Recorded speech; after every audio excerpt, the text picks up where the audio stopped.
शरद पवारांच्या राष्ट्रवादीचे आमदार उत्तम जानकर आणि सोलापूर जिल्ह्याचे पालकमंत्री जयकुमार गोरे यांच्यात जुंपली आहे। 13 महिन्यात 13 रुपयांचंही काम केलं नाही असा आरोप जानकरांनी केलाय। घेरडी जिल्हा परिषद गटाचे उमेदवार सौ शुभांगी अनिल मोटे, घेरडी पंचायत समिती गणाचे उमेदवार श्रीनिवास दादा खरे, सोनन पंचायत समितीचे गवंड यांच्या प्रचारार्थ उत्तम जानकर हे घेरडी येथे आले होते। यावेळी बोलत असताना काय म्हणालेत पाहूया। तुमचा दौरा चालू आहे ते कुठल्या संदर्भात चालू आहे? मी शरदचंद्रजी पवार साहेबांच्या राष्ट्रवादीचा एक प्रमुख प्रचारक किंवा स्टार प्रचारक म्हणून नेता म्हणून महाराष्ट्रामध्ये या जिल्ह्यामध्ये सध्या जिल्हा परिषद पंचायत समिती निवडणुकीच्या निमित्तानं प्रचार दौऱ्यामध्ये आहे आणि या ठिकाणी आमचे अनिल मोटे उमेदवार आहेत, त्यांच्या सौभाग्यवती त्यांच्या प्रचारासाठी आज गिरडी या ठिकाणी ह्या सभेचं आयोजन केलेलं आहे आणि यासाठी मी या ठिकाणी आहे। लोकांचा प्रतिसाद कसा लागतो सांगोला? नाही, नक्कीच एक या जिल्ह्यामध्ये एक वैचारिक वादळ आहे। हा जिल्हा स्वाभिमानानं लढणार आहे।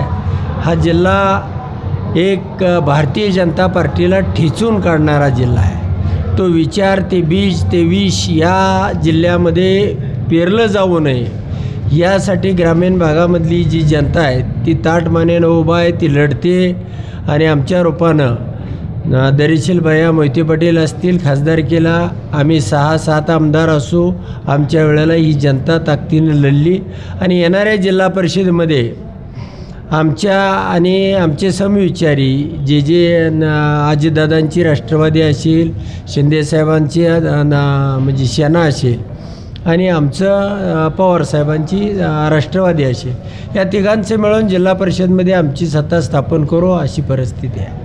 काल पालकमंत्र्यांचा दौरा होता सांगोला तालुक्यामध्ये, त्यांनी आरोप प्रत्यारोप केलेला आहे।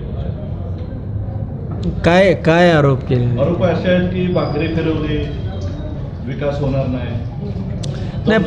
पालकमंत्री तर आता काय ते खजिनाच वाटत। गेली 1 वर्ष झाले सरकार बंद पडलेलं आहे, 1 रुपयाचा निधी कुठेही नाही। या निवडणुकीच्या तोंडावरती फक्त प्रमा काढायचं काम चालू आहे आणि तुम्ही पाहिलं असेल प्रत्येक जिल्हा परिषद सदस्याला 20 कोटी रुपये निधी देणार।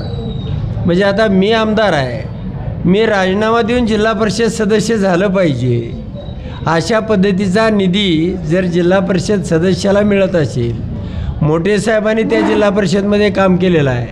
2012 साली मी जिल्हा परिषदेला निवडून आलो होतो। मग अशा पोकळ आणि लोकांना न पटणाऱ्या आणि पालकमंत्र्यासारख्या अशा शहाण्या माणसानं अशा घोषणा करणं, पालकमंत्र्याला आज कपडे धुवायला पैसे नाही, फक्त जे टेंडर पूर्वी निघालेले आहेत त्यातल्या 25% रकमा अगोदरच घेऊन जी काही 900-800 कोटी रुपयाची टेंडर पाण्याची निघालेली आहेत।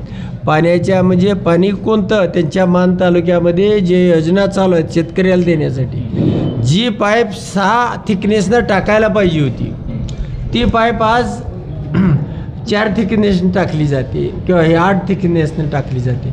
म्हणजे ज्या पाईपची किंमत 6,500 रुपये असायला पाहिजे होती ती पाईप 2,200 रुपये। म्हणजे अशा पद्धतीनं 23% 25% कमिशन या निरादेवदरच्या कामामध्ये घेतलेला आहे, त्यांच्या पाण्याच्या योजनेमध्ये घेतलेला आहे। अरे हा पैसा महानगरपालिकेला, जिल्हा परिषदेला, नगरपंचायतला हा खर्च केला जातो आहे। सरकारकडे जर पैसा असता तर लोकांनी या म्हणजे गिरडीमधला तर हा भ्रष्टाचार महाराष्ट्राभर गेला आहे, म्हणजे या ग्रामपंचायतीमधला म्हणजे काय केलं जातं आहे आणि कुठं कुठं खाल्लं जातं आहे हे फक्त भ्रष्टाचार करणारे, कमिशन घेणारे आणि पैशाच्या जोरावरती निवडणुका जिंकणारे, विधानसभा असेल लोकसभा असेल त्यावेळेला EVM सेट करून जिंकतात आणि आत्ता पैशाच्या जोरावरती तो विचार ते विष या जिल्ह्यामध्ये पेरायचं ते बघत आहेत। जे पालकमंत्री आज सांगतायत तुम्हाला 20-20 कोटी रुपये निधी देऊ